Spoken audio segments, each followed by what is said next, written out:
Mang, assalamualaikum. Waalaikumsalam. Ini jualan apa ini, Mang? Telur iris, Telur iris. Iya, Itu telur iris. ditusuk-tusukin. Iya, diiris. Kayak gimana sih, Mang? Tusukin, dicelupin ke terigu gini. Dicelupin? Nih. Jadi gurih gitu. Oh, langsung digoreng tuh ya? Iya. Gurih pelem, gurih lem. Baru lihat ini kita namanya ini. Iya. Makanan khas mana ini, Mang? Orang tahu. Ya, ini mah eksperimen sendiri. Eksperimen sendiri. Iya. Nggak ada lawan saya di sini sendirian di Waduh. Bogor. Iya ya, baru tahu kita Mang ini makanan. Udah lama tapi jualan, Mang. 24 tahun. Udah 24 tahun. Ya, Lama juga ya. lama alhamdulillah dari dulu yang bocil-bocil sekarang anakan lagi, gajan lagi, legend Udah, lebih. udah legend ini mah ya. Iya. Toris tuh. Kita baru lihat nih, guys. Berapaan, Mang, petusuk, Mang? Gope aja buat bocil pas. Lo gope doang? Iya, murah meriah. Iya, murah bener ya.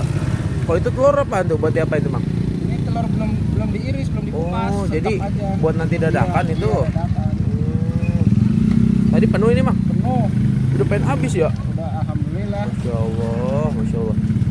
Selain telur ini ada apa lagi, Mang? Ada otak-otak loh. Oh, otak-otak ini ya. Otak-otak Ini tapi udah otak-otaknya. dibelain jadi 4 itu. Kita boleh dah, Gopean Mang aja lah, sih, buatin gope. lah, Mang lah. Ya, siap. Berapaan, Mang? Gope berarti cebanan bisa ya, Mang? Ini 2 Belum. bungkus. Cebanan dapat 2 bungkus. Bungkus. Wah, ilah, ini mah Ini tuh pelatihnya udah siap. buka puasa sekeluarga tuh ya. Iya. Oh, murah